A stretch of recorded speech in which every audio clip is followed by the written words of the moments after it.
먼저 토론회 진행을 본격적으로 시작하시기 전에 이번 토론회를 준비하시는 서양원 한국신문방송 편집인협회 회장께 박수로 인사말을 청해 듣도록 하겠습니다. 감사합니다.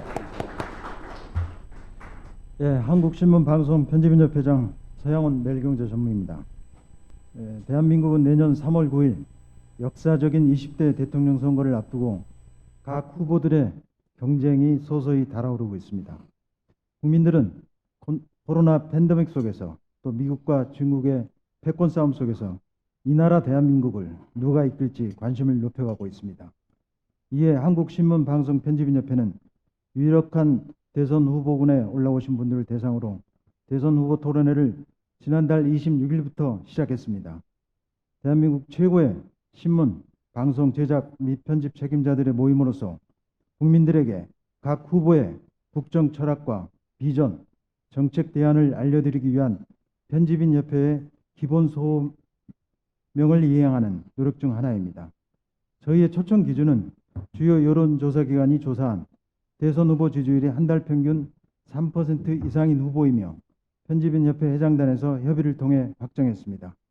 첫 번째 토론회는 지난달 26일 이낙연 전 민주당 대표를 초청해 국정 철학과 비전에 대한 의견을 들었고, 오늘은 두 번째로 정세균 전 총리님을 모셨습니다. 요즘 지지율 5% 넘으셨죠? 감사합니다. 오늘은 특히 옆에 우리 기념패를 보듯이 서재필, 송진우, 남궁옥, 박은식 등 독립운동과 국민계몽에 나서셨던 우리 선배 언론인들을 모신 기념관에서 오늘 토론을 개최하게 돼서 더 뜻깊은 것 같습니다. 그리고 정 총리님은 여러분도 잘 아시다시피 기업인으로서 17년 동안 활동을 하셨습니다. 그리고 1995년에 의원으로 첫 발을 뗀 뒤에 육선을 하셨고요. 당대표와 국회의장까지 역임하셨습니다. 특히 문정부의 두 번째 총리로서 코로나 극복을 위해 현장에서 진두지휘해 보셨습니다. 아무리 어렵고 힘든 일에 직면해서도 웃음을 잃지 않으시고 뚫고 나오신다고 해서 미스터 스마일이라는 애칭도 갖고 계십니다. 그런데 대선 출마를 선언한 요즘에는 간혹 기존 틀을 깨는 파격적인 화두도 던지고 계십니다. 오늘 대선 후보 토론에 응해주신 정세균 후보님께 다시 한번 깊이 감사드립니다. 이 토론을 통해서 정 후보님이 구상해 오신 국정 철학과 비전, 정책 방안을 국민들에게 입체적으로 알리는 계기가 되기를 기대합니다. 오늘 이 자리에는 이하경 중앙일보 주필님, 여러분도 잘 아시다시피 22대 편집인 회장님으로서 잘 이끌어 주셨습니다. 오늘 특별히 고문 자격으로 참석하셔서 심도 있는 질문을 해주시기로 했습니다. 감사합니다. 또 사회를 맡아주신 신동욱 TV조선 보도본부장님, 그리고 날카로운 질문과 토론을 해주실 우리 편집인협회 간부님들 고맙다는 말씀드립니다. 감사합니다.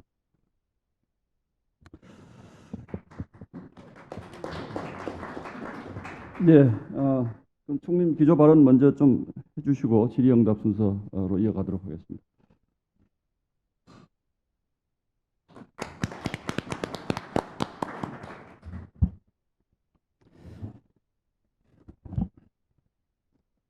예, 안녕하십니까. 다시 정치의 길로 돌아온 정세균입니다. 먼저 귀한 자리에 초청해 주셔서 고맙습니다. 뜻깊은 시간을 마련해 주신 한국신문 방송편집인협회 서양원 회장님을 비롯한 회원 여러분과 관계자들의 노고에 깊이 감사드립니다. 지난 1년 반 대한민국은 코로나19와의 사투를 벌여왔습니다. 총리 취임 엿새 만에 첫 코로나 환자가 나왔습니다.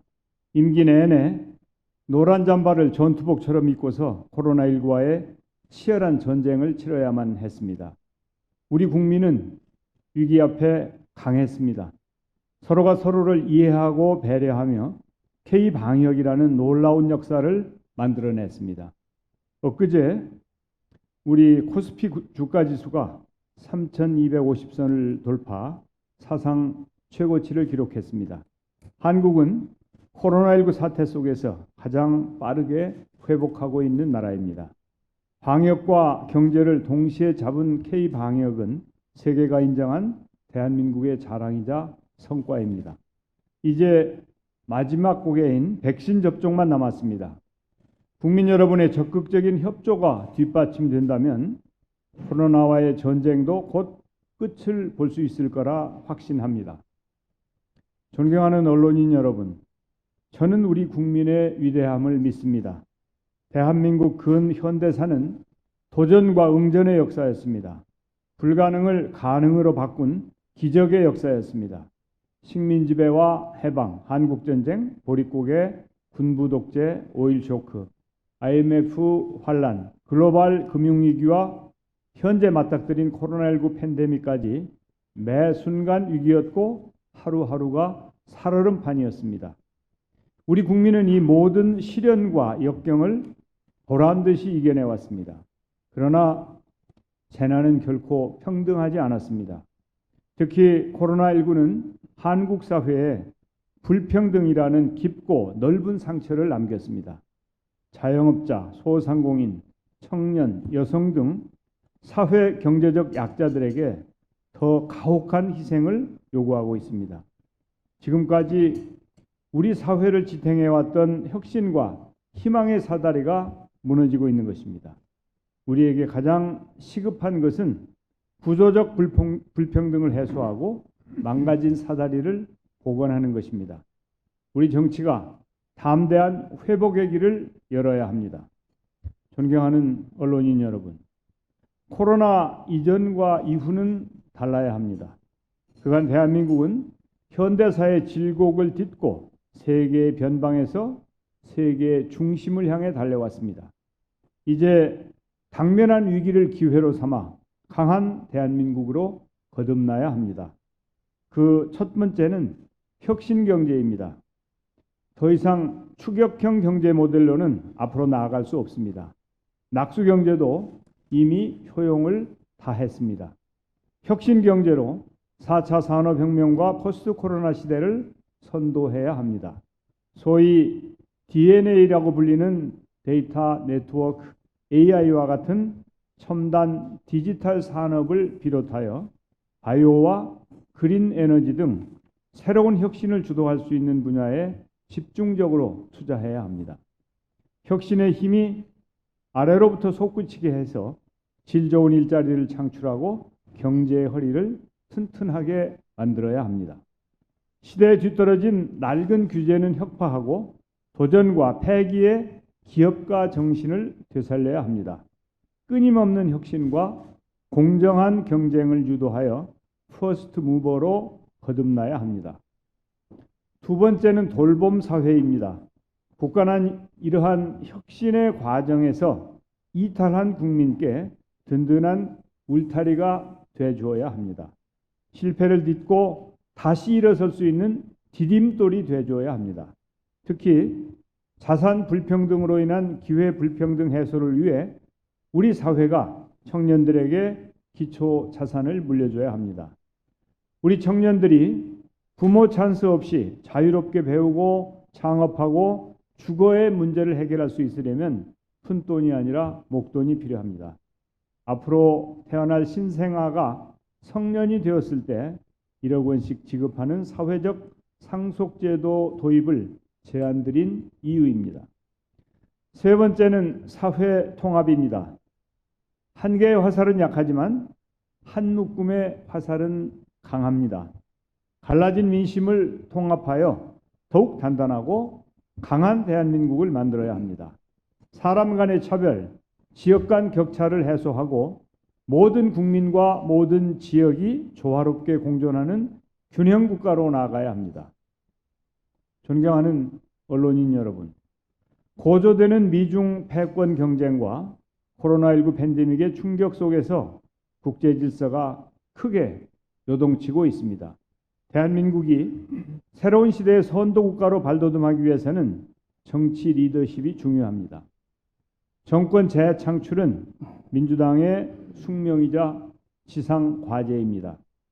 그러나 지난 재보궐선거 패배와 부동산 문제로 인한 탈당 권고 사태 등 당과 정권 재창출의 앞길에 경고등이 켜지고 있습니다. 당 지도부와 경선 후보 모두는 비상한 판단을 해야 할 시점입니다. 민주당의 단결과 대호 정비를 위해 선결적으로 해결해야 할 세 가지 쟁점이 있습니다. 첫째, 개헌 문제입니다. 개헌은 시대적 요구입니다. 문재인 대통령께서도 후보 시절 임기 중 개헌을 공약한 바 있습니다. 그러한 약속에 따라 지난 2018년 정부 개헌안이 발의되었습니다. 비록 특정 정당의 정치적 이해로 인해 국회에서의 합의 처리는 무산되었지만 개헌 추진에 대한 당의 입장을 정리해야 합니다. 저는 내년 대선과 개헌 투표 동시 실시를 제안한 바 있습니다. 둘째, 기본소득 문제입니다. 기본소득에 대해 민주당의 당론으로 삼을 수 있을 것인지 판단을 내려야 합니다. 누가 대선 후보가 되느냐와 무관하게 우리 당의 정강 정책에 대한 기준과 원칙의 문제라고 생각합니다. 셋째, 경선 일정 문제입니다. 평소 저는 경선 시기에 대해 당 지도부가 현명하게 판단해 주실 것으로 믿고 어떤 결정이든 따르겠다고 말씀드려 왔습니다. 그 입장은 지금도 변함이 없습니다. 하지만 지금 야당발 변화의 돌풍으로 민주당의 정권 재창출 노력에 먹구름이 드리워지고 있습니다. 정권 재창출을 위한 최선의 시기와 방법에 대해 건강한 당내 소통과 논의가 필요합니다. 민주당의 목표는 후보 선출이 아니라 정권 재창출이며 코로나19로 힘들어하고 계신 국민과 당원에 대한 배려가 있어야 합니다. 이상과 같이 민주당의 정권 재창출을 위한 3대 쟁점에 대해 당이 주도적으로 입장을 정리해야 합니다. 당내 기본 노선에 대한 차이가 있어서는 안 됩니다. 진지한 토론으로 질서 있게 정리해야 합니다.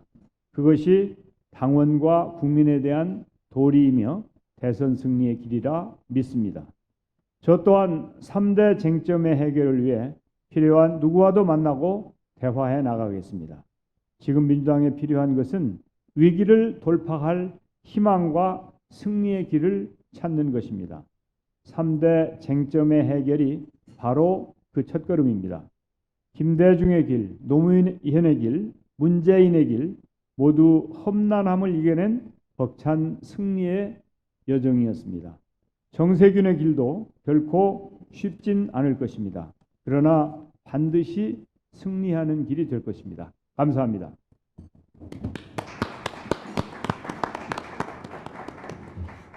예, 정전 총리님 말씀 감사합니다. 구상하고 계시는 정책적 구상 세 가지, 그리고 이번 대선에 점한 쟁점 세 가지, 그러니까 오늘 토론할 화두에 대해서는 이미 잘 정리를 해 주신 것 같아요. 그래서 이제 지금부터 우리 언론인 여러분들의 질의응답 시간이 있겠는데 미리 다 고지해 드렸습니다만 효율적인 진행을 위해서 분야를 정치, 경제, 사회, 외교, 또 지역 이렇게 15분 정도씩 저희가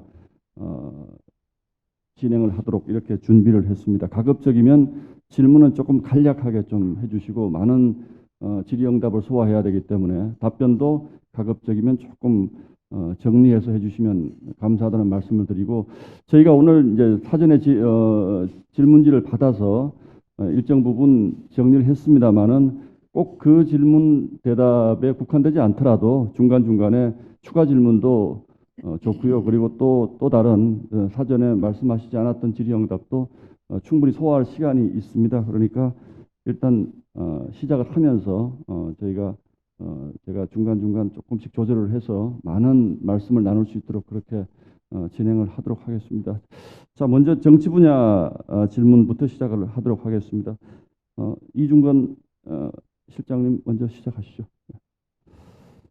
예, 고맙습니다. 지금 정 총리께서 세 가지 이 쟁점을 우선 정리해야 된다고 제기를 해주셨습니다. 저희들도 뭐 똑같은 생각일 것 같습니다. 모든 시민들도 마찬가지고요.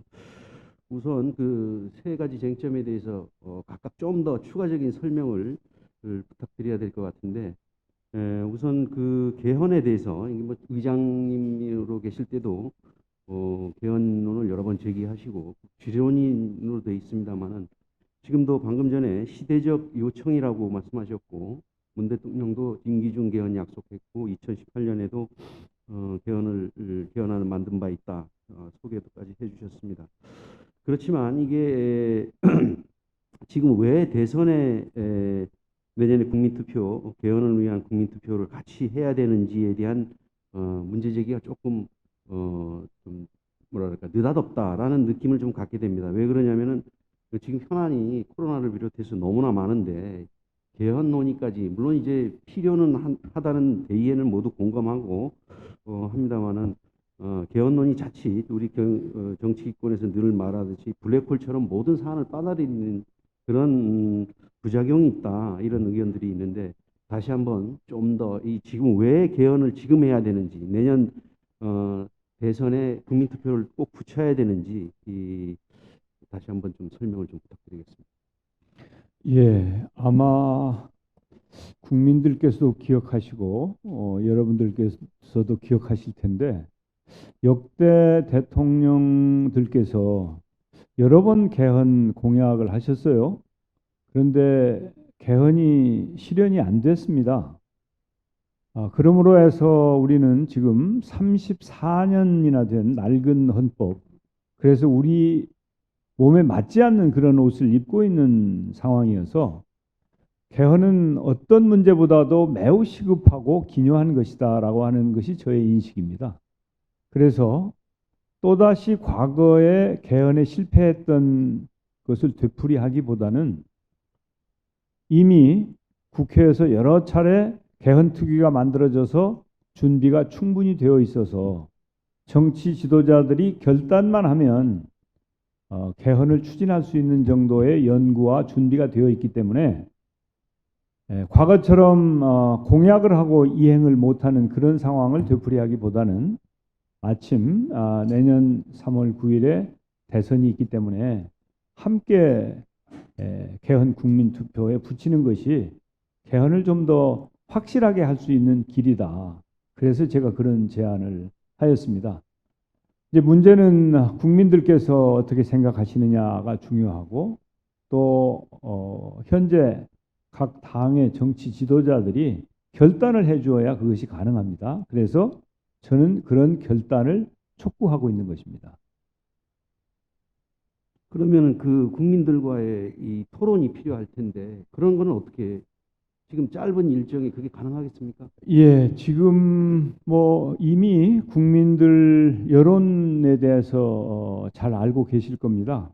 다수의 국민들께서 개헌이 필요하다고 이미 여러 번 확인을 한 상태이기 때문에 국민들과 소통하는 문제는 각 정당이 조금 더 노력하면 될 일이고 이미 국민들과 전문가들과 국회의원들과 모든 구성원들이 개헌에 찬성하고 또 개헌할 준비가 되어 있는데 결단을 하지 못하는 문제만 남아있기 때문에 그 결단을 제가 촉구하고 있는 것입니다.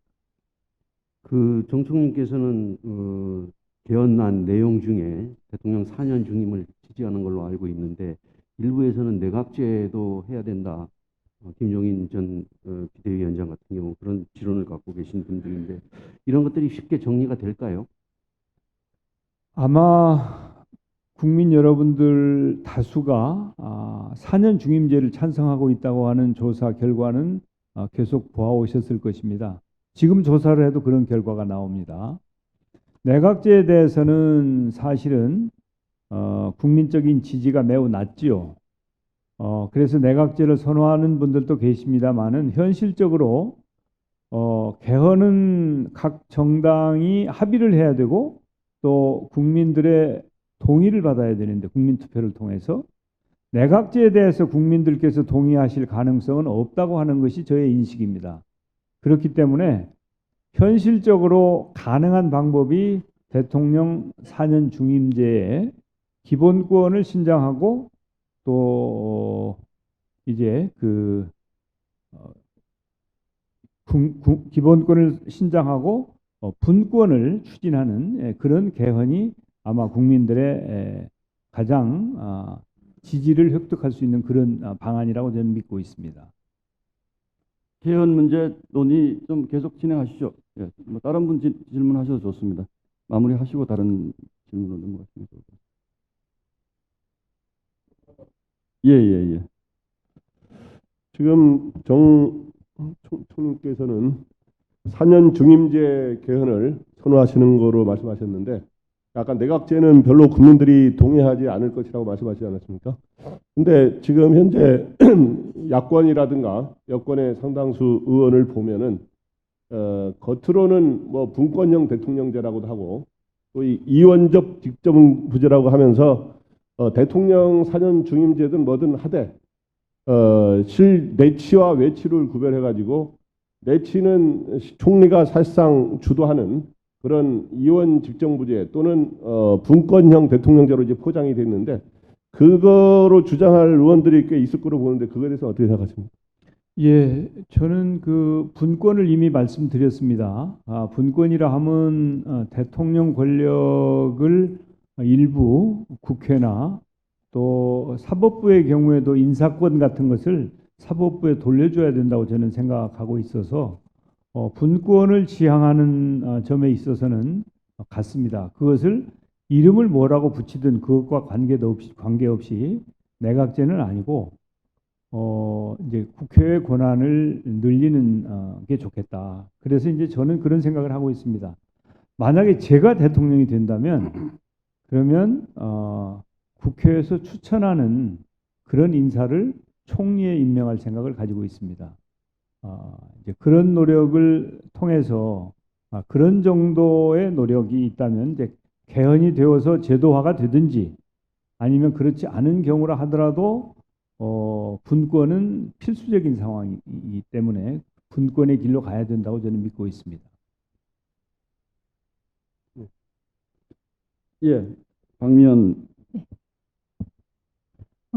지금 민주당에서 그 정세균 총리님뿐만 아니라 그 다른 분들도 이제 그 개헌이라든가 이런 얘기를 꺼내고 있는데 사실 이게 이재명 지사의 기본소득 이런 것들이 이제 이슈 파이팅에서 좀 선점이 되니까 그런 이슈를 가져가기 위한 게 아니라 이렇게 보는 시각도 없지 않아 있습니다. 그래서 만약에 지금 말씀 주신 대로 이번 대선과 뭐 개헌 투표가 동시에 이루어지지 않는다고 하면 차기 대통령이 어떤 수순으로 해서 하는 게 좋은지 다른 차선의 안도 혹시 제안해 주실 수 있는지 여쭙고 싶습니다. 예, 저는 최선은 이번 그 대통령 선거와 개헌 국민 투표를 동시에 시행하는 거라고 생각합니다만은 이제 그게 받아들여지지 않을 경우는 아마도 대다수의 그 후보들이 개헌 공약을 할 걸로 봅니다. 그렇다고 그러면 이제는 정말 공약은 하고 이행은 안 되는 그런 상황이 아니고 정권이 교체되자마자 즉시 이 개헌을 해야 된다고 저는 생각을 합니다. 그래서 아마도 차선책으로는 개헌 공약을 하고 그 공약을 즉시 이행하는 길이 될 것입니다. 지금 아까 그 기본 방향에 대해서도 저도 그 기본권 신장이라든가 분권 촉진이라든가 대통령 권한에 대해서 이게 나누는 그런 부분에 대해서 방향에 대해서는 국민들 많이가 공감을 할 것 같은데요.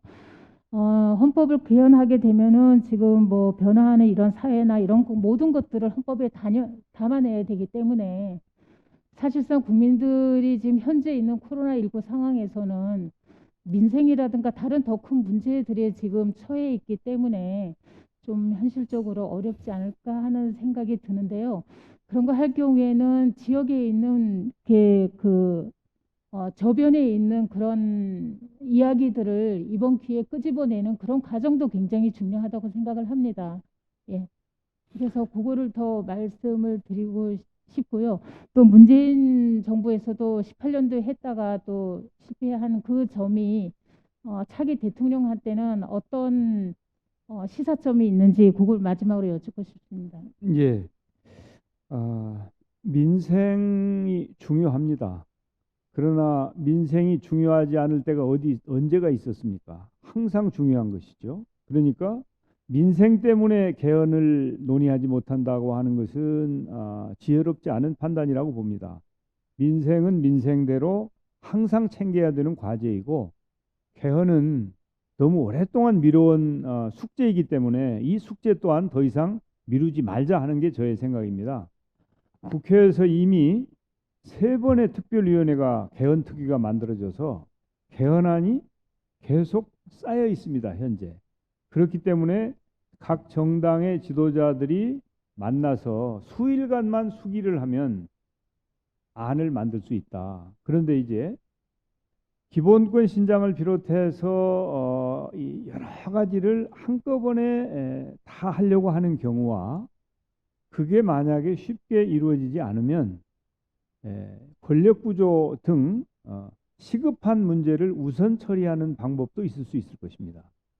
지금까지 소위 말하는 원포인트 개헌도 성공하지 못했고 광범위한 다양한 전체를 포괄하는 개헌도 성공하지 못했기 때문에 지금 이 시대를 책임지고 있는 정당의 지도자들이 원포인트 개헌이든 좀 더 전반적이고 포괄적인 개헌이든 하루빨리 합의를 해서 그것을 추진하는 것이 국익에 맞는 일이다. 그리고 대한민국의 미래를 설계해 나가는데 꼭 필요한 것이다라고 하는 것이 저의 인식이고 주장입니다. 우리 강원도민일보 박미연 실장께서 아마 지역 이슈 질문을 오늘 준비하셨던 것 같은데 개헌 문제로 또 바로 나가셨기 때문에 계속 내려가면 좀 옆길로 셀 수 있기 때문에 일단 정치 분야 질문을 좀 마무리를 계속 하도록 하겠습니다. 개헌 문제 혹시 더 질문이 없으시면 아까 경선 일정 문제를 말씀을 하셨기 때문에 아마 당내 이슈로는 경선 일정 문제도 굉장히 관심사가 아닌가 싶은데 혹시 좀 질문 있으신 분 계속 이어가 주시면 좋겠습니다. 예, 이중관 의원 말씀하십시오. 예, 오늘 뭐 마침 또 뭐 조목조목 다 3대 쟁점에 집어넣으셔서 다 관심사들입니다. 이 경선 연기론 마찬가지입니다. 최근에 최문순 강원지사가 출마 선언하면서 또다시 제기를 했는데요. 아마 당내에서 이제 본격적으로 논의가 될 수밖에 없을 것 같습니다. 하여튼 어쨌든 어떤 경우에든 그 여권 내 1위 주자 이재명 그 경기지사를 견제하기 위한 주장이다라는 그런 점으로 인식이 될 수밖에 없을 것 같습니다. 하지만 민주당은 그러지 않아도 지금 몇 번의 그 선거 등 여러 국면에서 규칙을 좀 편리한 대로 바꾸었다는 그런 비판이 있습니다. 지금 정 총리께서는 이 부분에 대해서 당 지도부에 맡기고 당 지도부가 결정해주면 어떤 경우에도 따르겠다 이렇게 했지만 연기론을 지지하는 쪽이나 뭐 저희들 짐작은 합니다만은 좀 더 명시적으로 이 연기를 했으면 좋겠다 하는 그런 그 논리를 조금 더 보강을 좀 해주시기 바랍니다. 예, 뭐 저는 사실은 연기를 직접적으로 주장한 적은 없습니다. 현재 후보들도 여러 사람이 연기를 주장하고 있고요. 또 당원들도 그런 주장을 하고 있다고 하는 점을 직시할 필요가 있다고 하는 점과 이제 경선에서 후보를 뽑는 것은 선거에 승리하기 위해서 하는 것입니다. 그래서 이제 두 가지 우리가 짚어야 될 부분이 있을 것 같은데 첫째는 이제 소위 말하는 흥행, 국민의 관심을 끌면서 경선을 하는 게 중요하다고 하는 게 이제 정치권에서의 일반적인 생각이죠. 그것은 변함없는 진리라고 저는 생각을 합니다. 또 이제 코로나 상황입니다. 코로나 상황 때문에 사실은 선거든 경선이든 좀 더 유권자들이나 혹은 당원들이 좀 더 자세하게 후보자를 알고 소통하고 하는 기회가 없는 상황에서 경선이나 선거가 진행되고 있지 않습니까?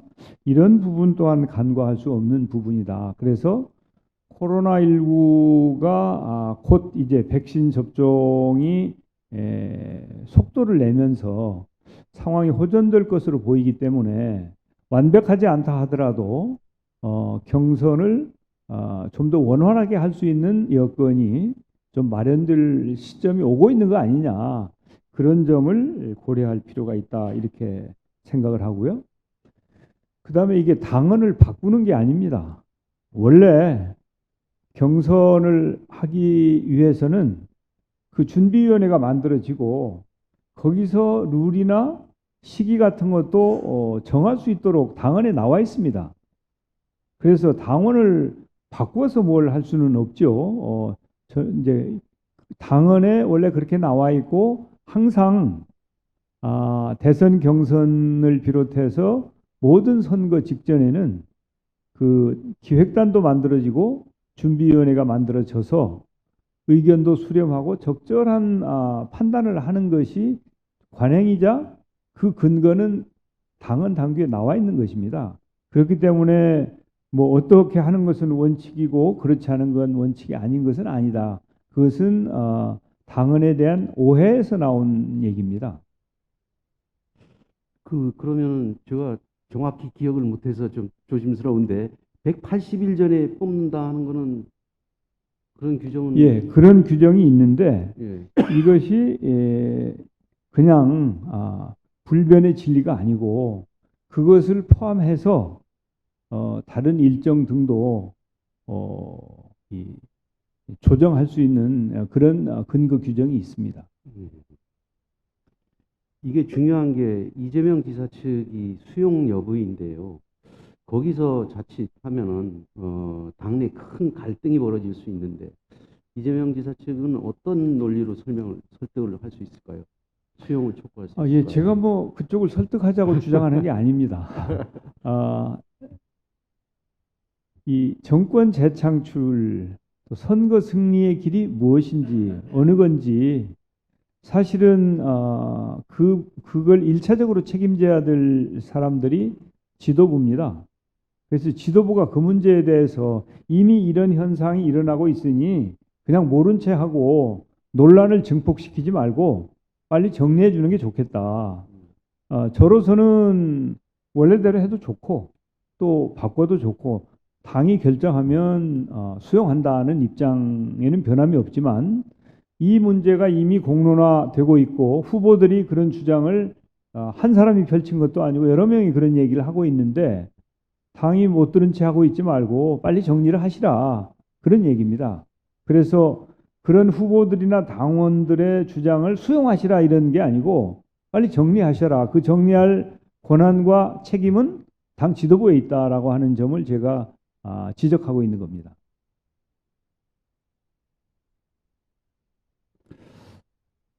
예, 오늘 정치 분야 질문은 이중근 부회장께, 논설실장께서 집중적으로 좀 이어서 이렇게 쭉 해주셨기 때문에 상당히 심도 있는, 짧은 시간이지만 밀도 있는 질문 대답이 이루어졌다라고 생각을 합니다.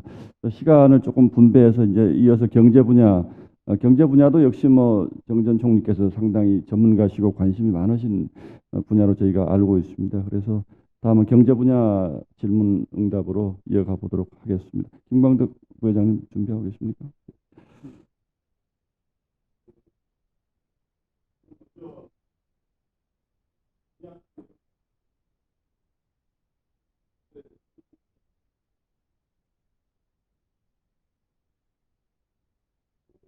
는 그 최근에 이제 이 복지와 관련된 공약을 하나 제시하셨는데, 출생 때부터 국가가 20년간 자금을 적립해서 사회 초년생이 됐을 때 각각 1억 원씩 지급하는 미래 씨앗 통장 제도를 공약했습니다. 네, 일단 간단하게 하나만 물어보죠.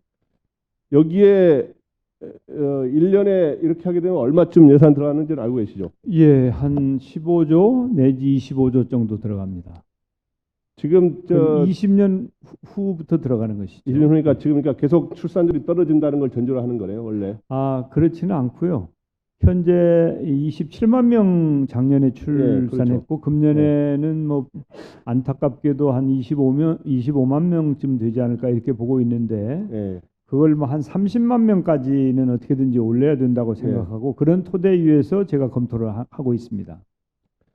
그러면은 그러니까 대충 이제 지금 현재 30만 이하로 떨어졌다 그래서 이제 그런데 그래도 목표도 우리가 나름대로의 이 생산 가능 인구를 유지하려면 한 30만 정도에 바람직한데 어떻든 뭐 그 이자까지 감안해서 그 정도 든다 이렇게 보시는 거네요. 그렇습니다. 예. 그거에 대해서 저 다른 후보와 달리 제가 유심히 보니까 총리님께서는 나름대로의 재원 대책을 제시하셨습니다. 그게 예. 뭐냐 하면 상속세나 증여세 이런 것들을 모아가지고 그거로 이제 또 이자까지 해가지고 잘 운용하면 그 재원이 가능하다 이런 말씀을 하셔서 제가 다른 후보들보다는 굉장히 진전된 제가 다른 후보들하고 많이 비교해봤거든요. 그래서 진전된 거로 봅니다만은 제가 또 하나 드는 궁금점은 지금 현재 이번에도 세수 증가 요인 중에 하나가 예를 들어서 뭐 삼성의 증여세라든가 뭐 여러 가지 뭐 상속세 뭐 이런 것들이 나왔는데 그러한 상속세와 증여세가 일상적으로 그게 세수가 발생이 됐고 그게 또 다른 데서 왔거든요. 그러면 이거를 거기에 써버리면은 그동안이 쓰던 상속세, 증여세 원래 신규적인 자원을 발굴해야 되는 거 아닌가요? 어떻습니까? 예, 뭐 그 점은 지적하신 말씀이 맞습니다. 왜냐하면 지금까지 상속 증여세를 따로 모아둔 것은 아니고 그걸 네. 써왔기 때문에 그걸 이쪽에다 쓰면 그만큼 빈자리가 생기는 거 아니냐. 예. 맞습니다. 그 말씀은.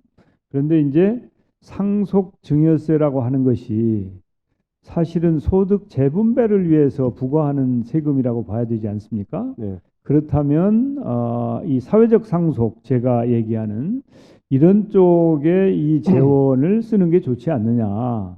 그리고 그 금액이 당장은 한 10조 정도가 될 것입니다. 연. 그래서 다른 부문의 그 지출을 줄이든지 아니면 또 다른 부분의 세수가 증대되는 부분이 있습니다. 예. 예를 들면 금년 같은 경우에 지금 뭐 종부세도 그렇고 법인세도 그렇고 좀 세수가 좀 늘어나고 있지 않습니까? 네. 그렇기 때문에 어차피 국세 전체는 내국세든 관세든지 간에 이제 점차 늘어나는 추세에 있고 특히 최근에 확장적인 재정 정책을 통해서 재정 지출 규모가 상당히 늘었기 때문에 아마 코로나를 극복하고 나면 우리가 좀 이 감축시킬 수 있는 분야가 여러 분야 있을 수 있다고 생각합니다. 그런 부분을 잘 조정하면 상속 증여세를 목적세 성격으로 해서 이쪽에 투입을 해도 국정 운영에는 큰 문제가 없고 그냥 재원 대책 없이 이렇게 줍시다, 이거 나눠 줍시다 하는 것과는 근본적인 차이가 있다고 하는 점을 좀 인식해 주셨으면 좋겠습니다. 예. 나름대로 설명을 잘 해주셔서 감사합니다. 그럼 그 다음 질문 하나 드리겠습니다. 혹시 그 외국에서 보면은 그리스 같은 데도 보면 여야가 80년대 이후에 여야가 이런 복지를 늘리는 건 저는 필요하다고 생각하는데 그러다가 이제 과도하게 그 여야가 경쟁을 벌이는 바람에 이제 그리스의 국가 부채가 이제 급증하는 30%대에서 100%로 바로 10여 년 사이에 올라가는 그런 일이 있었어요. 사실은 그래서 그것 때문에 제가 이 분야에 관심이 많은 건데 그런 점에서 이제 이재명 경기지사가 외국에는 지금 시행되는 나라가 없고 실험적으로 하는 나라만 있는 그 기본소득을 했다가 이제 요즘에 조금 이제 액수를 조금 낮췄어요. 1인당 연 100만 원에서 연 600만 원으로 차차 늘려가는 전 국민 기본소득을 제시했는데 이거에 대해서 좀 왜 반대를 좀 부정적이신지 좀 설명을 좀 해주세요. 예, 우선 재원 대책이 없는 게 문제고요.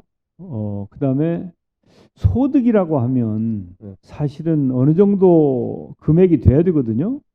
그런데 현재 얘기되고 있는 연 100만 원 혹은 50만 원은 소득이라고 하는 이름을 붙이기에는 좀 너무 작은 금액이다.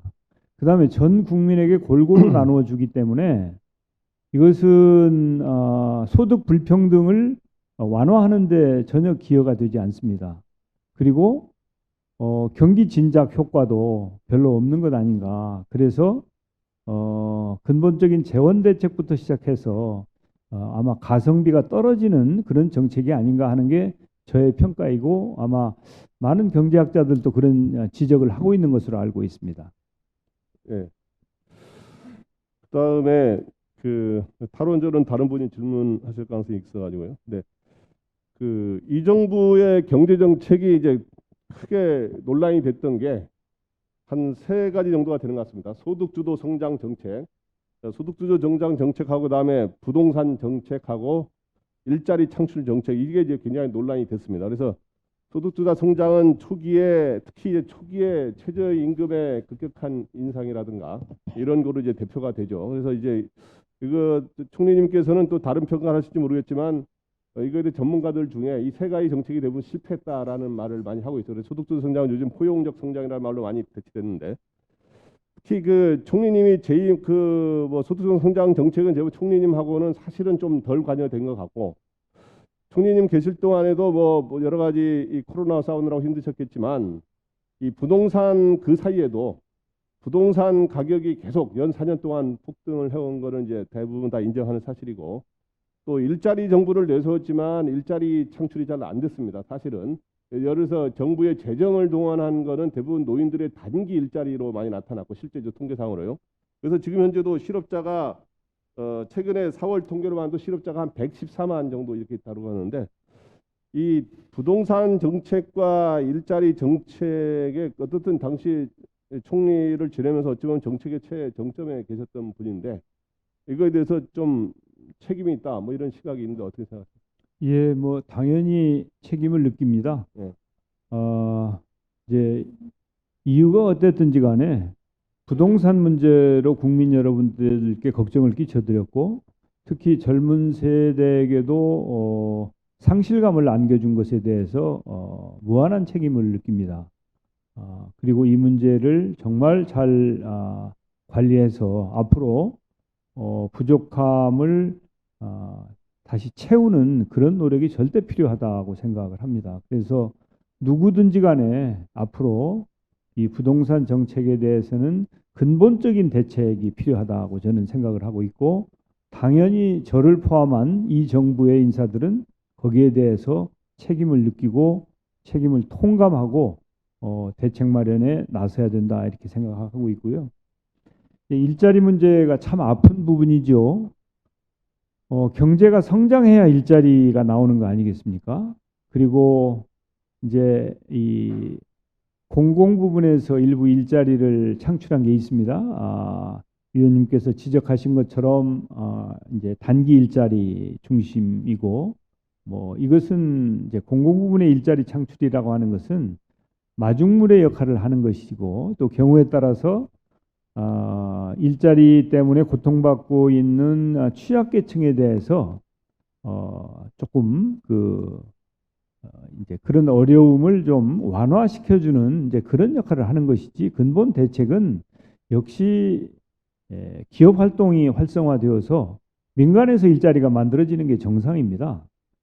그렇기 때문에 작년에 경제 성장이 마이너스 1%였기 때문에 일자리가 제대로 만들어질 수 없었고 특히 항공업종이나 여행업종이나 코로나19와 직결되는 업종들의 경우에는 일자리가 오히려 줄어들었기 때문에 이제 금년도에 V자 반등을 어떻게든지 이뤄내야 하고 민간에서 일자리가 활발하게 만들어질 수 있도록 기업가 정신을 살려주는 것이 정치권이나 정부가 해야 될 일이다. 저는 그렇게 보고 있습니다. 그 시간 관계상 예, 말씀. 하나만 간단히 질문하고 마무리하겠습니다. 근데 아까 정치 분야에서 물어야 될 사항인지 모르겠는데 어저께 민주당의 가장 큰 뉴스가 국민권익위가 이제 부동산 투기 의혹이 있는 분 12사람의 명단을 제출하지 않았습니까? 여기에 대해서 10사람에 대해서는 탈당을 권유했고요. 2사람의 비례대표는 이제 의원 탈당을 하게 되면 의원직 상실이기 때문에 출당을 하는 조치를 취했는데 지난 2일 날 송영길 대표는 즉각 출당을 하겠다고 이렇게 어떻든 먼저 선제적으로 말씀을 하셨는데 일주일 사이에 이제 입장이 바뀌어서 탈당 권유로 해서 탈당 권유라는 건 이제 자진 탈당 아닙니까? 근데 지금 탈당 그때 반발하는 의원이 좀 몇 분 있습니다. 그래서 만약에 탈당하지 않게 되면은 어떤 조치를 취해야 된다고 생각하십니까? 아마 지도부가 국민 눈높이에 맞게 그리고 또 이제 억울한 일이 있으면 적극 소명을 하고 또 책임져야 될 일이 있으면은 법의 심판을 받을 것이기 때문에 그런 문제는 지도부가 지혜롭게 잘 해결할 수 있을 것이라고 생각을 합니다. 그래서 뭐 제가 당 지도부를 한 지가 한참 오래됐어요. 현재도 상임 고문이기 때문에 저는 책임이 있습니다. 저도. 그래서 제가 이렇게 개별적으로 이래라 저래라 얘기하는 것은 아마 지도부에도 부담이 될 것이기 때문에 지도부가 지금까지 잘 하고 있고 앞으로 이 문제를 지혜롭게 국민의 눈높이에 맞게 잘 판단하고 처리할 걸로 그렇게 기대합니다. 또 필요하면 이제 간접적으로 그리고 또 비공개적으로 지도부와도 소통을 하겠습니다. 네, 감사합니다. 당사자들은 좀 반발이 심한 것 같은데 어제 조치는 적절했다고 보십니까?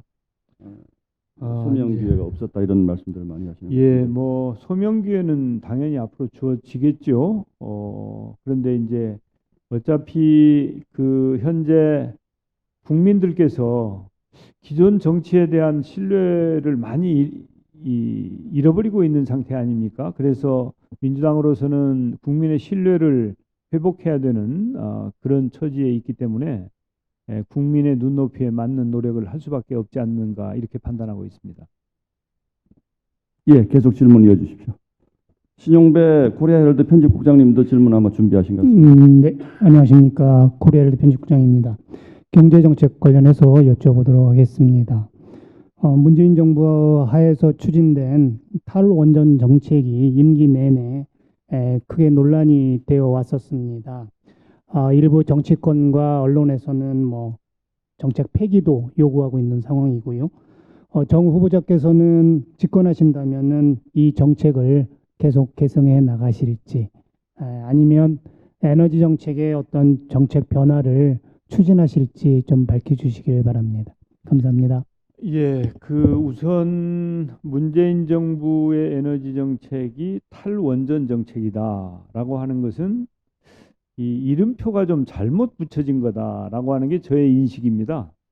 탈원전 정책이라기보다는 에너지 전환 정책이다. 왜냐하면 지금 현재 그 고리오리코기 공사가 진행이 되고 있지 않습니까? 원전을 지금 짓고 있는 거 아니에요. 근데 원전을 현재 짓고 있는데 그 정부 정책을 탈원전이다라고 하는 것은 이게 내용과 이름이 맞질 않죠. 그렇지만은 신재생 에너지 쪽으로 에너지 비중을 높여가야 되겠다. 다양한 에너지 소스 중에서도 신재생 에너지의 비중을 높이지 않으면 안 된다고 하는 인식, 그게 이제 에너지 전환 정책입니다. 저는 이 에너지 전환 정책이 지속적으로 추진되어야 된다고 생각을 합니다. 아시는 것처럼 EU 같은 경우에는 국경 탄소세를 도입을 하고 있지 않습니까? 그리고 RE100이라고 해가지고 신재생 에너지 100%로 만들어진 그런 전기를 쓰지 않으면 그 제품을 사지 않겠다고 하는 이 결정까지 이루어지고 있는 상황이기 때문에 에너지 전환 정책은 이건 선택이 아니고 필수다. 저는 그렇게 생각을 합니다. 그렇지만 이번에 우리 그 문재인 대통령께서 미국에 가셔서 정상회담을 하고 미국과 SMR에 대해서 앞으로 공동으로 해외 진출하는 논의를 하셨습니다. 저는 참으로 바람직한 그런 그 결정이다 이렇게 보고 있습니다. 그래서 이제 그런 정도의 기조로 말하자면 앞으로 적절하게 에너지 전환을 해나가는 노력을 하겠습니다. 관련해서 추가로 그러면 한 번 더 여쭤보겠습니다. 다른 건 아니고 그 아까 정 후보자께서 또 강조를 하셨는데요. 그 새로운 에너지 그리고 그린 에너지, 신재생 에너지 이쪽의 중요성을 강조를 하셨는데 원전이 소위 말해서 청정 에너지, 그린 에너지 쪽에는 포함이 안 된다고 보시는지요? 이제 뭐 청정 에너지로 볼 수 있죠. 그렇지만은 안전성에 대해서 여전히 의구심이 존재한다고 저는 봅니다. 그래서 그런 부분을 함께 평가해야 된다고 저는 생각합니다. 예, 혹시 경제 분야에서 짤막하게 추가 질문하실 분 없으시면 이쪽 줄 질문으로 넘어가겠습니다.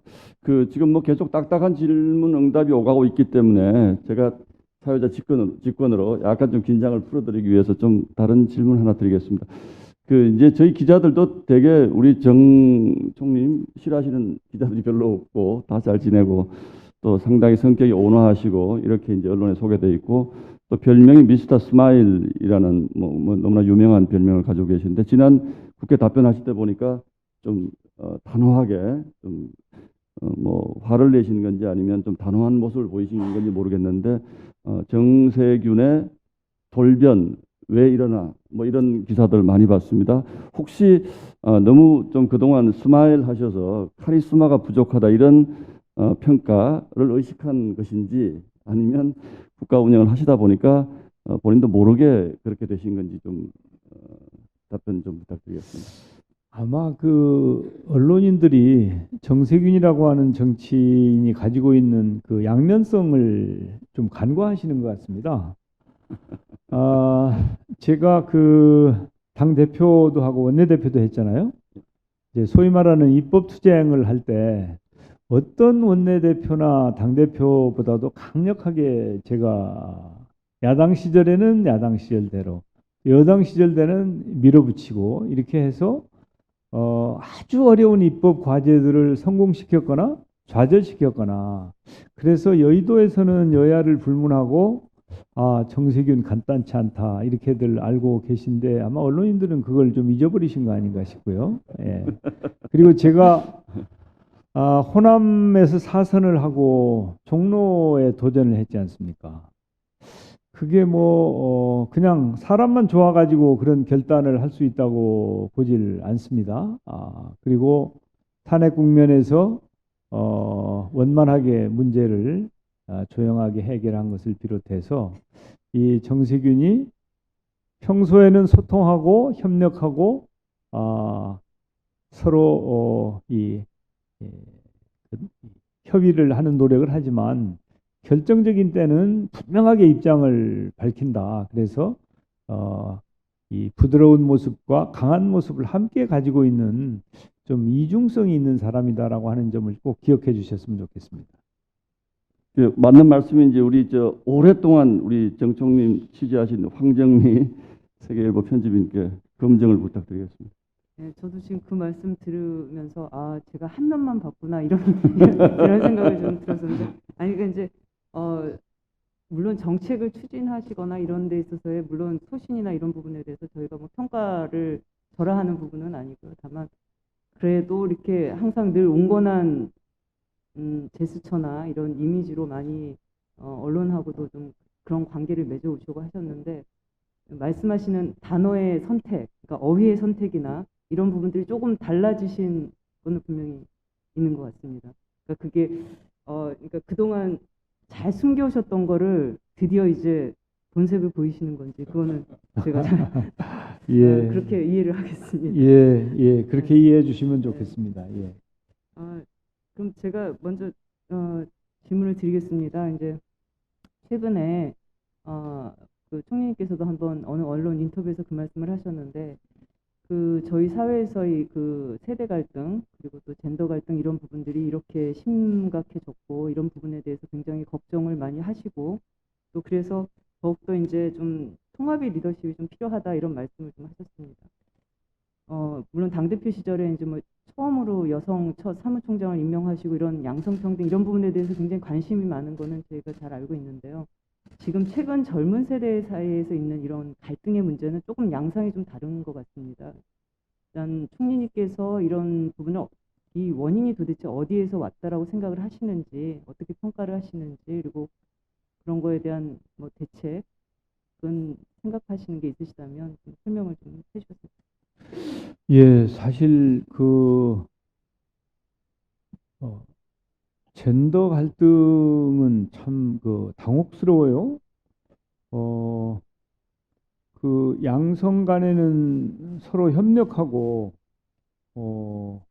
이렇게 잘 지내야 되는 사이고 또 그렇게 해왔는데, 뭐 갑자기 그 젠더 갈등이라는 게 이제 만들어져서 이제 이게 제가 좀 그렇게 하나의 현상이다라고 하기 때문에 좀 이렇게 들여다 보니까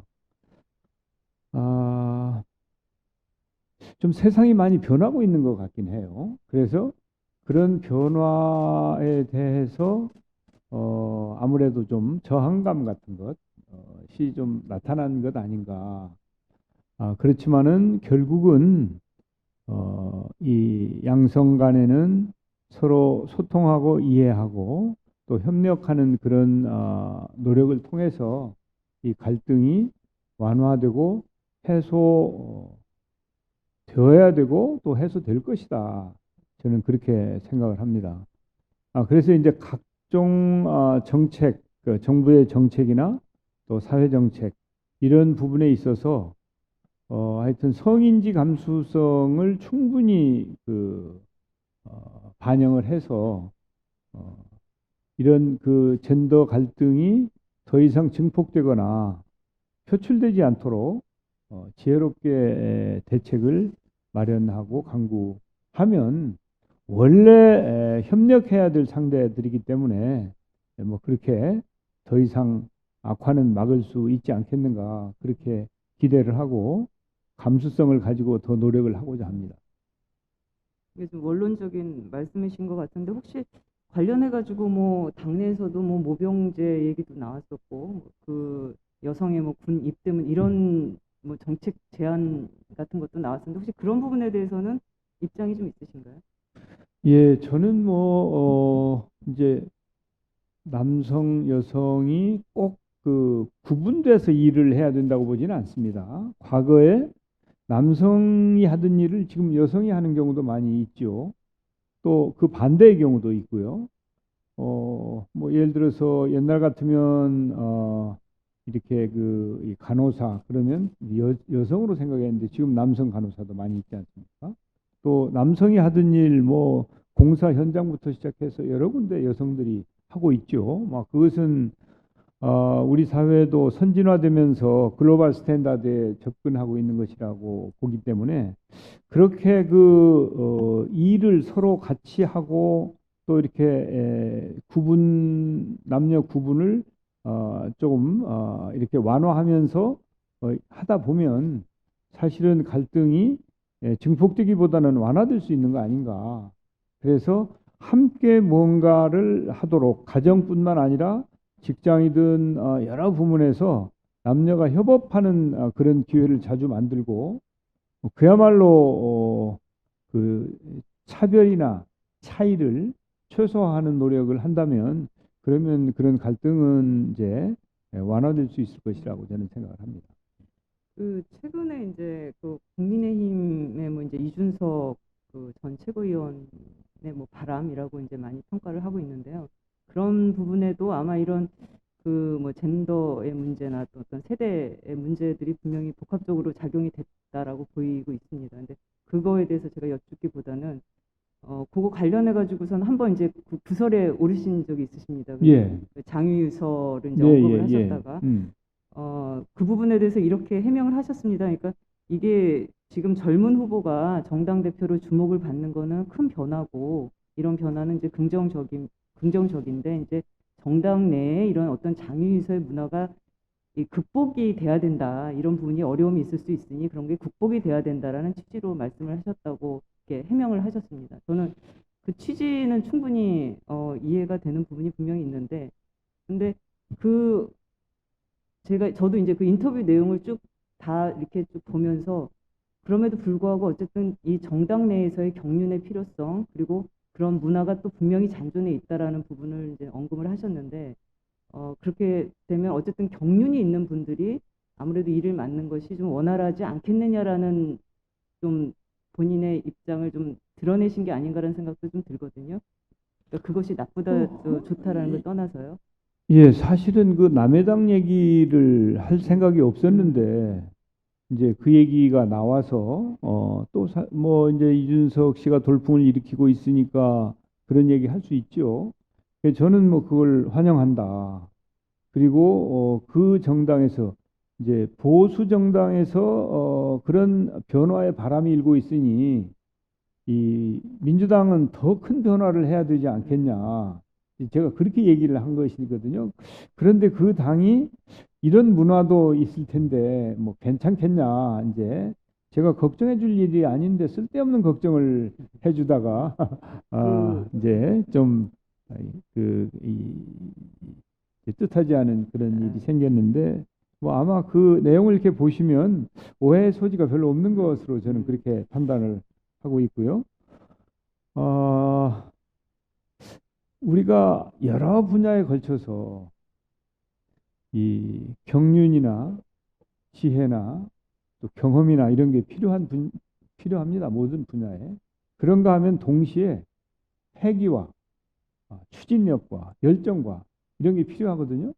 그러니까 젊은이가 가지고 있는 그런 강점도 소중한 것이고 또 경험이 있는 사람들이 가지고 있는 강점도 결코 쉽게 봐서는 안 된다. 그래서 우리가 통상 그렇게 얘기하는 거냐 아닙니까? 노장청이 잘 협력하고 조화를 이루어야 된다. 이렇게 얘기를 하고 있는 거 아니에요? 저는 그게 바람직하다고 봅니다. 어느 한쪽이 경륜만 중시하거나 열정만 중시하거나 하는 것은 지혜로운 판단이 아니고 그야말로 노장청이 이렇게 잘 소통하고 협력하면서 열정은 열정대로 존중하고 경륜은 경륜대로 활용하는 그런 지혜가 없다면 우리가 이 사회를 그리고 많은 도전에 직면하고 있는 위기 상황을 우리가 어떻게 극복할 수 있겠는가. 그래서 저는 지금 불고 있는 이 젊은이들에 대한 기대 이런 부분에 대해서는 저도 같은 생각이고요. 특히 이제 정치권에서 그 부분에 대해서 직시해야 될 것은 왜 이런 현상이 일어나고 있는 거냐? 우리 당에서 일어난 것은 아니고 상대 당에서 일어난 것이지만 그것은 아마도 기성 정치에 대한 국민들의 우려 그리고 평가가 어떤 것인가 직시해야 될 것이다. 그리고 그것이 남의 일이 아니고 우리 일도 될 수 있다. 우리 일이다. 우리 모두의 일이다. 이런 판단을 가지고 거기에 적절하게 대비하고 이 노력을 기울이는 것이 현재 여든 야든 정치에 책임을 지고 있는 사람들이 가야 될 길이라고 저는 봅니다. 관련해서 한 가지만 더 여쭤보겠습니다. 지금 그 보수 소위 국민의힘에서 장유서의 그런 문화를 말씀하셨는데 그럼 민주당에는 그런 문화는 없다고 생각을 하시는지 이제 좀 여쭤보고 싶고 그리고 말씀하신 대로 이게 비단 그 국민의힘 저쪽 그 야당에만 이런 거에 대한 바람이 분 게 아니고 사실상 그렇게 야당에 저런 바람이 분 것 자체가 지금 여당 내 그런 부분들이 오히려 여당의 어떤 그 젊은 세대에 대한 정책이나 부동산 정책 이런 거에 대한 불만이 오히려 그런 에너지로 그렇게 에너지가 만들어졌다라는 그런 또 평가도 있거든요. 그래서 이게 좀 말씀하신 게 좀 이쪽 여당과 야당을 조금 분리해서 말씀을 하신 것 같아서 과연 국민의힘 내에만 이런 과연 이 정치권의 장유서 문화가 있는 건지 그런 거에 대한 것과 더불어서 그럼 이 시대에 필요한 리더십은 물론 노장청이 조화롭게 가야 된다라는 건 굉장히 원론적인 얘기이신 것 같고 이 시대에 지금 현재 필요한 리더십은 어떤 경륜의 리더십이 훨씬 더 필요하다라고 보시는 건가요? 예. 참 까다로운 질문이네요. 현재 시점에. 근데 어떤 상황이 여야가 차이는 있지만 근본적인 차이가 있다고 보지는 않습니다. 그런데 이제 이 점은 좀 한번 제가 말씀드리고 싶은데 이제 이 국회나 선출직의 경우에 여성이 아주 적었지 않습니까? 그때 여성을 우대하고 또 여성에게 우선권을 주고 또 여성 할당제까지 이렇게 선도한 정당이 민주당입니다. 그리고 청년에 대해서도 청년 비례를 만들고 청년들의 국회 진출을 돕기 위해서 여러 가지 정책을 만들고 추진하고 선도한 것도 민주당입니다. 그러니까 같은 것 같지만 약간의 차이가 있는 정당이다. 그런데요, 저는 아직도 이 청년 할당제가 필요하다고 보는 사람이거든요. 청년들을 우대할 필요가 있다, 정치에. 그리고 여성도 아직도 조금 더 갈 길이 남아 있다고 보는데 이준석 후보가 이런 것에 반대한다고 해요. 그런 거에. 그래서 그것은 굉장히 저로서는 의아스러운 그런 것이었어요. 그래서 아마 이제 꼭 그 나이가 꼭 중요한 것만 같지는 않다. 나이와 관계없이 이제 이 좀 변화를 수용하는 자세, 그리고 변화를 만들어내기 위해서 좀 더 적극적이고 과감하게 결단하는 노력, 그런 것들이 필요한 거 아닌가. 변화가 없이는 발전이 없다고 보기 때문에 우리는 좀 더 도전적이고 능동적인 그런 변화를 추구하는 노력이 있어야, 그래야 현재 우리 정치에 대한 국민의 불신을 깨뜨릴 수 있다. 저는 그렇게 봅니다. 그래서 여야 가리지 말고 정말 국민 눈높이에 맞춰서 우리 변하자, 그렇게 얘기하고 싶습니다. 예, 뭐 답변의 취지는 뭐 전달이 된 것 같습니다. 저희가 준비된 질문이 좀 더 있습니다. 그래서 시간을 조금 더 효율적으로 좀 사용을 해주시면 감사하겠습니다. 예, 중앙일보 이정철 김종민 국장님 다시.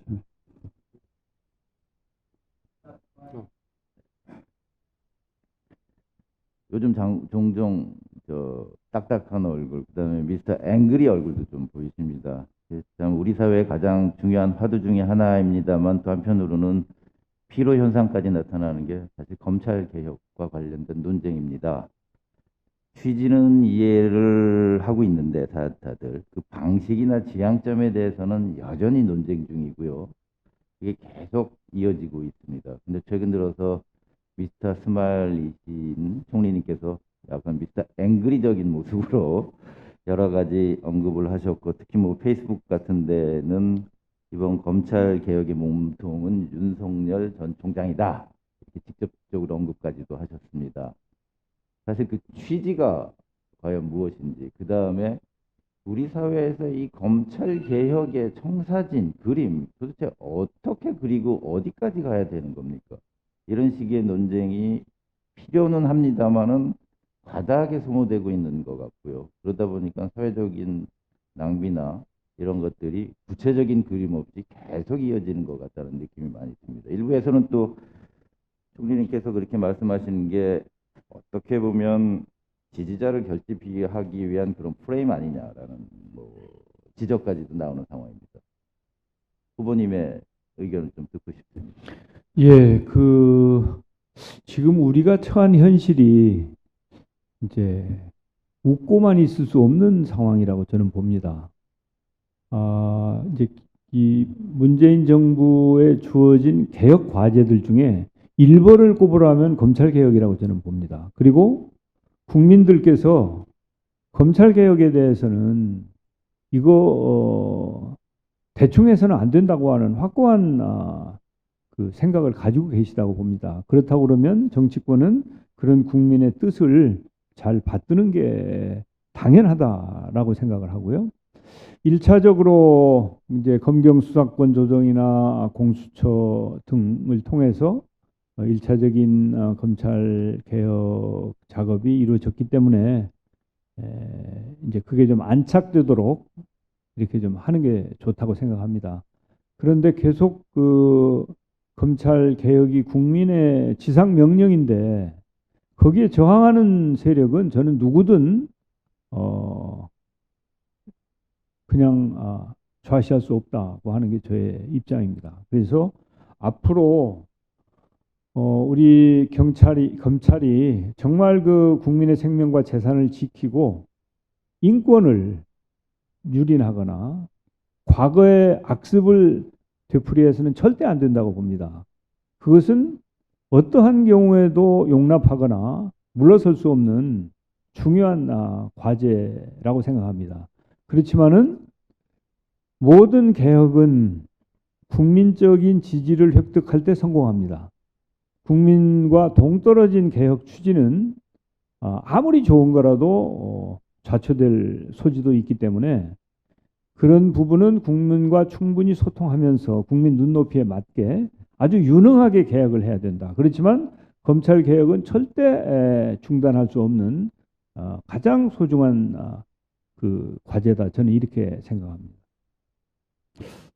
죄송합니다만은 지금 시간이 저희가 9시 15분까지는 어쨌든 질의응답을 마치려고 합니다. 남으신 분들 질문 30초, 답변 1분 정도로 해서 최대한 빨리 좀 질의응답을 소화해 주시면 감사하겠습니다. 예.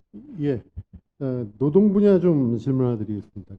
아시는 것처럼 문재인 정부에서 이른바 비정규직 제로라는 다소는 선언적이긴 합니다만 그런 정책을 추진했었고, 근데 그것이 결과적으로 이 비정규직 제로라는 목표가 달성이 되지 않았을 뿐 아니라 전혀 예상 못한 그 과정에서 인국공 사태라는 이 고용 문제가 공정의 문제로 비화가 되는 전혀 예상 못한 일이 벌어지기도 했었는데, 우리 누구보다 이제 실물 경제에 대한 이해가 높으신 우리 정 총리께서는 그러한 전제 위에서 이 비정규직 문제를 앞으로 어떻게 좀 풀고 가실 계획이신지, 그리고 특히 경제 계획에서는 우리 노동시장의 유연성을 좀 더 높여야 된다라는 요구가 아주 오래전부터 제기가 되어 왔었는데, 노동시장의 개혁이라는 측면에서 그 유연성 문제를 앞으로 어떻게 담아가실 계획이신지 한번 말씀해 주시기 바랍니다. 예, 비정규직이 제로인 세상은 없습니다. 그렇기 때문에 비정규직 제로와 선언이라고 하는 것은 선언적인 의미, 비정규직을 줄여나가고 고용의 질을 높이겠다는 것으로 이렇게 해석을 해야지, 그냥 산술적으로 문면 그대로만 해석하는 것은 지혜로운 게 아니라고 보고요. 이제 노동의 유연성은 이제 양면성이 있죠. 이 문제는 노사 간에 정말 그 머리를 맞대고 지혜를 모아야지 일방통행을 해서 이 기대하는 소기의 성과를 내기가 어렵다고 봅니다.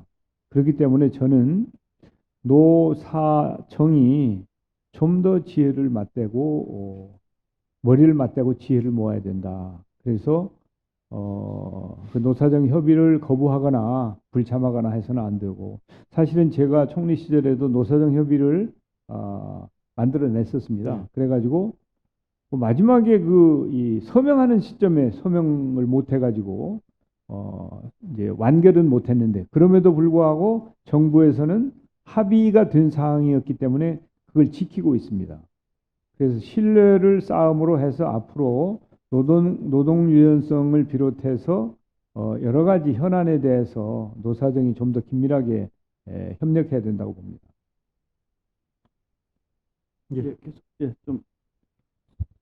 계속 뭐 추가 질문 있으시면 간단하게. 그럼 어쨌든 큰 틀에서는 지금보다는 노동시장이 조금 더 유연해져야 된다라는 측면에 대해서는 우리 총리님도 동의를 하시는. 예, 이제 노동 유연성을 강화하면 이제 거기에 반대 급부가 줘야 되겠죠. 네. 그러니까 이제 노사 간에 팽팽하게 균형을 이루면서 서로 주고받는 이제 그런 문화가 만들어져야 된다는 것이죠.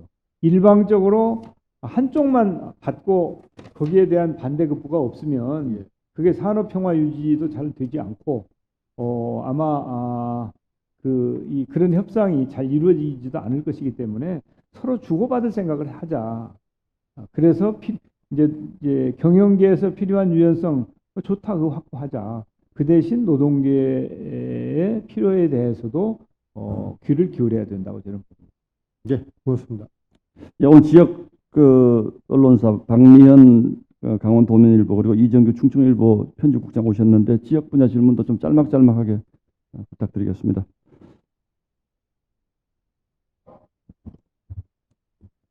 네.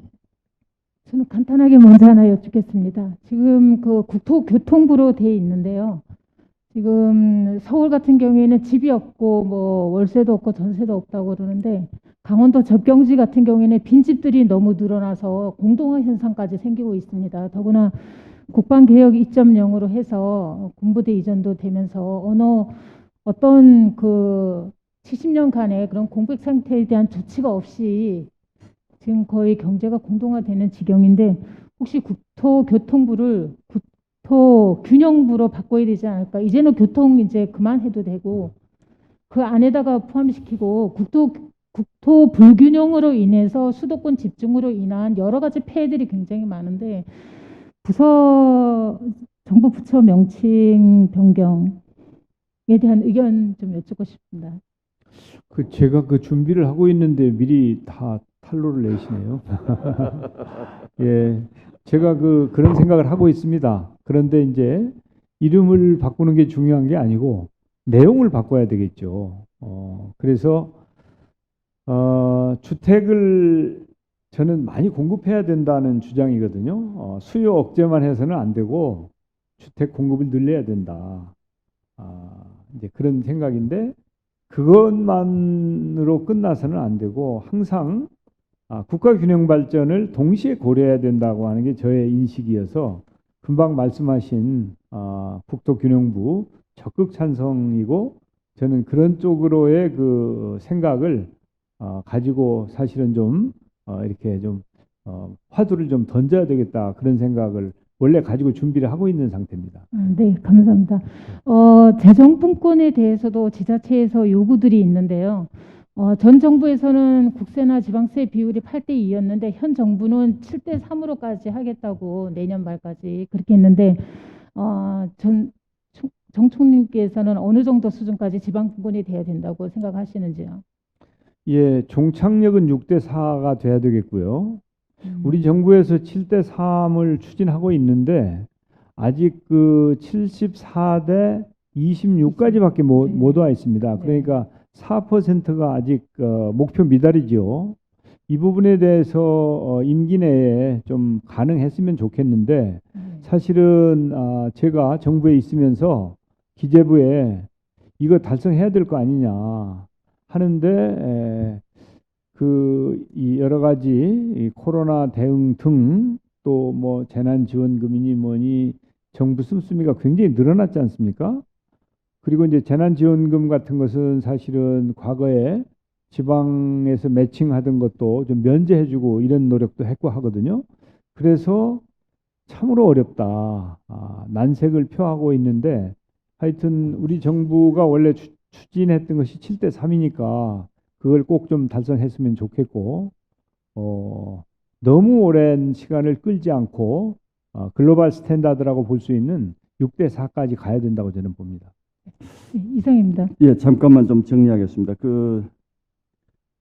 진행을 하다 보면 늘 시간에 쫓기고 이 질문에 실패한 진행자는 용서해도 시간 배분에 실패한 진행자는 용서할 수 없다 이런 얘기가 있는데 양해해 주시면 우리 위정환 본부장께서 외교안보 분야 질문을 좀 한 가지만 해주시고요. 그리고 마지막으로 오늘 굉장히 어렵게 저희 이하경 전 회장님이 오늘 참석을 하셨는데 저희가 위 본부장님 질문을 좀 청해 듣고 마지막으로 마무리 질의응답은 우리 이하경 선배께 좀 청해서 정리를 하는 방향으로 좀 짧게 좀 그러면 부탁드리겠습니다. 권혁순 강원일본 논설 주관입니다. 외교안보 분야에 대해 간단히 말씀을 좀 드리겠습니다. 우리나라 정치의 난제지만 반드시 해결해야 될 그런 부분들이 남북의 통합이라고 생각을 합니다. 현재 경색 국면에 있는 이 남북 관계를 개선할 노력이 필요하다고 생각이 되어지는데요. 일각에서는 이제 2024년 동계 청소년 올림픽에 북한 팀을 참가시키는 방법 하나, 또 2032년 하계 올림픽을 남북이 공동으로 유치하는 방안 이런 것들을 제기를 하고 있습니다. 여기에 대한 총님 생각을 좀 밝혀주시고 만약에 집권을 하신다면 남북 관계를 개선하기 위해 검토할 수 있는 다른 방안들이 있으시면 구체적으로 말씀해 주시면 고맙겠습니다.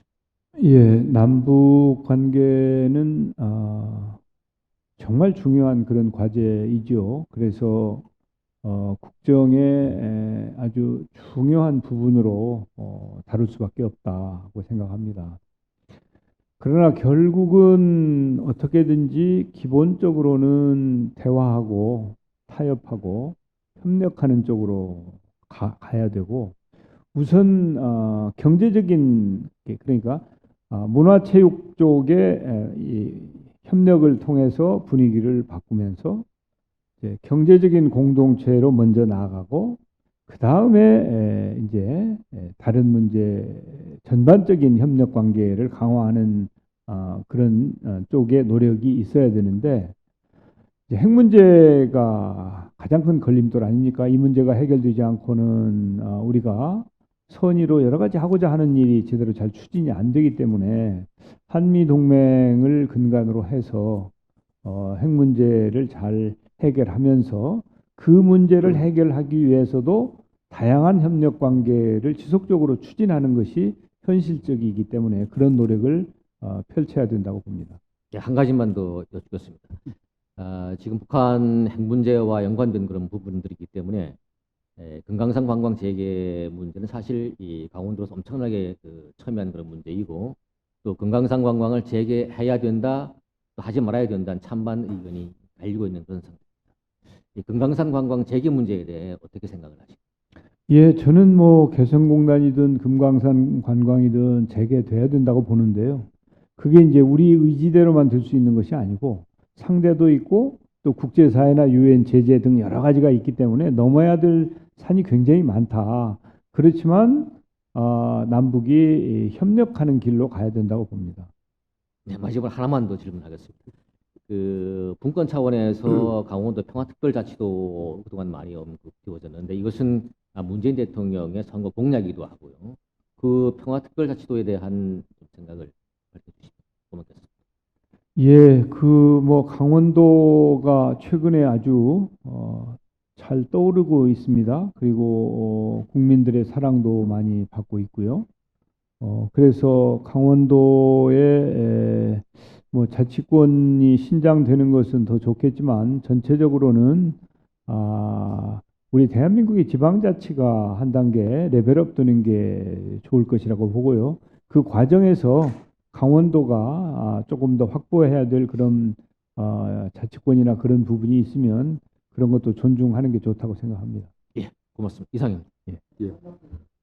예, 그 남북 관계 관련해서 추가로 하나만 더 질문드리겠습니다. 최근 그 대북 전단 살포 금지법 관련해서 논란이 계속되고 있는데요. 뭐 원천적으로 그 표현의 자유를 침해하는 것이다라는 지적에서부터 시작해서 뭐 북한의 눈치를 보는 저자세다, 그리고 북한의 인권 문제를 너무 등한시하는 문제도 있다라는 그런 지적들이 계속적으로 나오고 있습니다. 더불어서 이 법 자체가 너무 포괄적이고 광범위하다는 그 지적도 나오고 있는데, 차제에 이런 부분 관련해서 수정을 하거나 좀 완화를 할 그런 의향은 없으신지 간단하게 말씀 부탁드리겠습니다. 예, 대북 전단 살포는 득보다 실이 큰 행위다라고 보여집니다.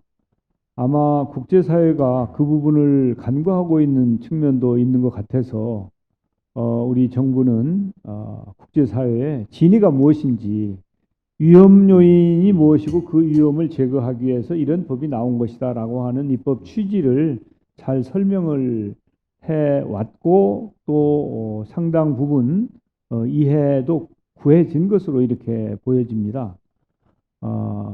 이 법을 만들기 전에도 그랬고 지금 논란이 된 이후에도 잘 살펴보더라도 대북 전단의 지속적인 살포는 남북 간에 실이 많지 득이 되는 게 없기 때문에 저는 국제사회에 잘 설명을 해서 이 법이 제대로 시행되는 게 옳다고 봅니다. 예, 정말로 죄송합니다. 충분한 질문 기회를 못 드려서 정말로 죄송합니다. 여기까지 일단 질문하시고요. 마지막으로 이학영 부문께 좀 마무리 질의응답 시간을 마이크를 넘기도록 하겠습니다. 예, 아주 흥미로운 토론이었고요. 회피하지 않고 모든 질문에 대해서 잘 답변해 주셔서 인상 적이었습니다. 이 총리님은 제가 볼 때는 문재인 대통령하고 좀 한 가지 차이점이, 문 대통령은 이 막스웨버식으로 얘기하면은 신념 윤리가 강한 분인데, 총리님은 제가 전체적으로 인상이 그건 기본으로 갖고 있지만은 동시에 그 책임 윤리, 그 문제를 반드시 해결하겠다는 그런 의지가 강하고 그런 관점을 갖고 계신 것 같습니다. 제가 혹시 제목이 나올 수도 있는 질문을 몇 가지 드리도록 하겠습니다. 첫 번째는 이 반도체 산업에 대한 지원입니다. 제가 이제 요즘에 과거 한미 관계 문건들을 쭉 리뷰를 하고 있는데, 50년대에 미국이 한국을 버리고 철수했을 때, 주한미군이 철수했을 때 반복적으로 나오는 용어가 있습니다. 한국은 전략적 가치가 없다라는 게 반복적으로 나옵니다. 굉장히 슬픈 일이죠. 근데 지금은 이번에 이제 한미 정상회담에도 이렇게 나왔지만은 전략적 가치가 상당히 높아졌죠. 근데 그 핵심은 결국은 우리 기업의 힘이고, 그 중에서도 반도체, 배터리 이런 건데, 제가 실무자들 얘기를 들어보고 그 전공 교수분들 말씀 들어보면은 수도권 인구 억제 정책 이런 것 때문에 하나는 거기에 어떤 산업 추가적인 시설이 어렵다는 거 하나 하고, 대학의 반도체학과 정원이 늘지가 않는 겁니다. 인재가 정말로 부족해서 이대로 가서는 이제 경쟁력이 무너질 판이라고 합니다. 그래서 총리님께서는 그 두 가지, 수도권 인구 억제, 또 하나는 대학 정원을 갖다 지금 묶어놓고 있는 거, 이런 걸 어떻게 하실 건지, 대통령이 되시면. 예, 반도체에 좀 더 투자가 잘 이루어져야 되는데, 돈만 투자해서 되는 게 아니고 인재 양성이 안 되면 안 되거든요. 그런 점에서 우리 이하경 주필께서 말씀하신 학과에 대해서 너무 절실하게 느끼고 있습니다. 사실은 제가 정부에 있으면서도 야, 이게 말이 되냐? 이 국립대학에서 수백 명을 교육시키고자 하는데 기득권 때문에 이게 관철이 안 되면 앞으로 대한민국은 어떻게 먹고 살 거냐, 이제 그런 탄식을 한 적도 있고, 그래서 일부 좀 상황을 개선한 적도 있습니다만은, 하여튼 앞으로 대학이 진짜 우리 사회에서 필요한 인재들을 양성하는데 이런저런 기득권이나 제도 때문에 그런 것이 이루어지지 않는 상황을 철폐해야 된다고 저는 생각을 합니다. 이제 수도권 인구 억제 문제는 사실은 작년에 수도권 인구가 여타 지역 인구를 초과했지 않습니까? 그것은 이제 장기적으로 우리 국가 경쟁력을 ဃ갉아먹는 현상이라고 저는 봅니다. 그렇기 때문에 이제 어떻게 수도권의 이 사람이나 자산이나 또 토지나 이런 것들을 제대로 잘 활용해서 미래 산업을 우리가 소홀히 하지 않고 제대로 할 거냐. 예를 들어서 판교 같은 데는 그 땅의 크기에 관계없이 엄청난 국부가 거기서 창출되고 있는 것이거든요. 그래서 그런 부분에 대해서는 좀 더 유연하게 대처를 하되, 근본적으로 수도권의 과도한 인구 집중 이런 것으로 인해서 생기는 빈익률이나 사실은 주택 문제도 관계가 있는 것이거든요. 서울은 1000만 명 수준 혹은 그 밑에가 유지되는데 경기도가 과거 1000만 명에서 지금 1380만 명까지 갔거든요. 그러니까 옛날에 서울에서 집이 부족하던 게 지금 경기도까지 부족하고 수도권의 빈익률이 생기는 것이기 때문에 이제 전략적으로 꼭 필요한 부분은 어떻게 확보할 것이냐, 그것은 포트폴리오를 조정하는 방법을 통해서 해결하되, 근본적으로 수도권의 인구 집중되는 문제는 다양한 노력을 통해서 그것을 점차 완화하고 국가 균형 발전을 이어 나가야 된다고 저는 생각을 합니다. 알겠습니다. 필요한 부분은 과감하게 규제 완화를 통해서 산업 육성을 반도체 산업의 경우에도 하시겠다 이렇게 이해하면 되는 거죠. 예. 예. 또 한 가지는 그 문재인 대통령은 그 광화문 시대를 약속했습니다. 저는 그 현장에서 국민들하고 호흡을 같이 하면서 그 숨쉬는 현실을 정책에 반영하고 국정기조에 반영하기 위해서 그런 건데 안타깝게도 이제 그거는 실현되지 않았고요. 그 대통령이 되시면은 집무실을 정부 종합청사, 광화문 청사로 옮겨서 거기서 근무하실 용의가 있으십니까?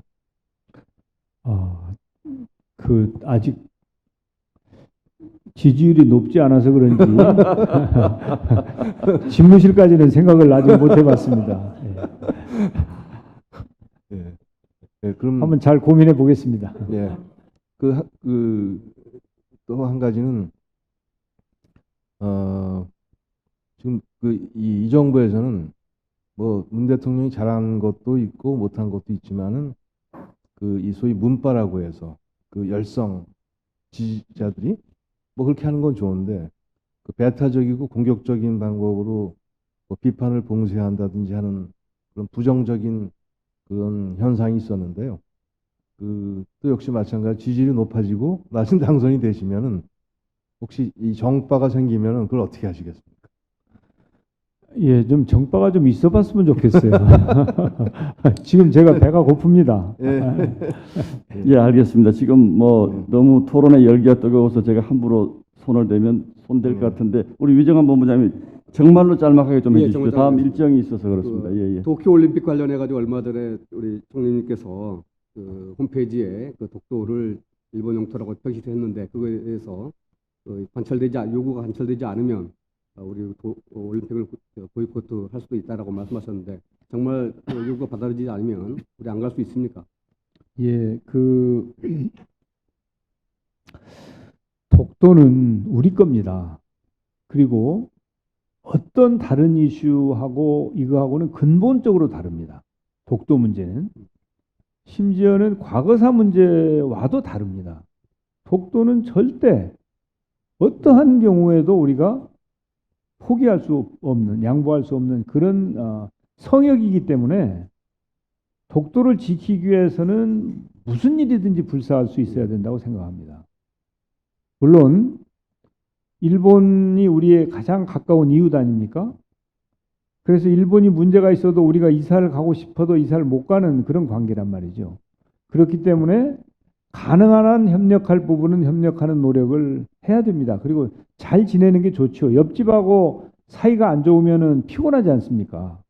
그래서 잘 지내도록 노력을 기본적으로 하고 또 이 독도 문제에 대해서도 IOC를 설득하는 등 필요한 조치를 하기 위한 노력을 외교적인 노력을 우선적으로 적극적으로 해서 문제를 일으키지 않도록 노력을 하겠지만 만약에 일본이 계속 이 일방 통행식에 자기네 주장만 한다면 우리는 선택의 폭이 넓지 않다고 저는 봅니다. 그래서 어떤 경우에도 독도와 관련돼서는 유연성을 발휘할 수 없는 분야다라고 하는 게 저의 판단입니다. 보이콧을 강제하는 게 오히려 그 분쟁 지역화 시키려고 하는 일본의 소위 전략에 말려드는 거 아니냐라는 지적도 있는데 그 상관없습니다. 예, 그런 부분은 외교 안보적인 측면에서 그리고 국제 스포츠 외교 측면에서 잘 판단해봐야 되겠죠. 그냥 뭐 이렇게 의지만 가지고 되는 일은 아니기 때문에 지혜를 잘 모아야 되겠지만 기본적으로 독도를 수호하는 데 있어서는 한치의 양보나 흔들림이 있을 수 없다라고 하는 확고한 신념을 우리 국민 모두가 가져야 된다고 봅니다. 예, 잘 허락돼 있지 않아서 지금까지 성심성의껏 답변해 주신 정전 총리님께 감사드리고 마지막으로 마무리 발언을 청해 듣고 오늘 토론회는 마무리를 하도록 하겠습니다. 부탁드리겠습니다. 예, 중견 또는 이제 원로 언론인들께서 이렇게 장시간 시간을 내주셔서 국민과 저를 이렇게 연결해 주셔서 너무 감사드립니다. 제가 모범생이라서 좀 솔직하고 진지하게 답변하려고 노력을 했습니다. 그랬더니 나중에 지내놓고 보니까 너무 재미가 없었던 것 같아서 혹시 다음에 좀 초청해 주시면 좀 더 재미있게 좀 할 수는 없겠는가 그런 반성을 해봅니다.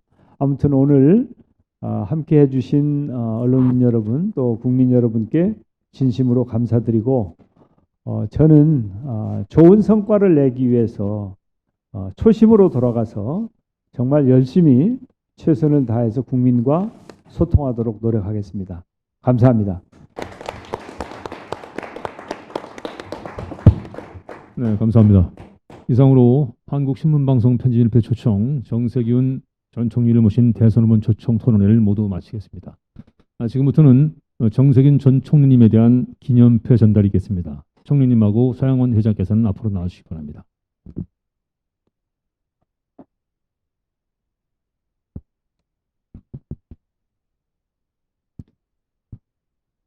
네, 기념패 정세균 전 국무총리. 정세균 전 국무총리님과의 토론회는 유익하고 짜임새 있는 소통의 한마당이었습니다.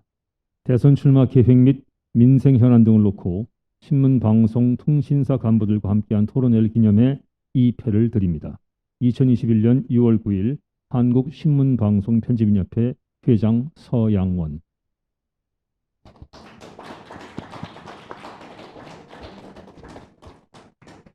네. 자, 패널께서는 앞으로 나와서 기념 촬영해 주시기 바랍니다.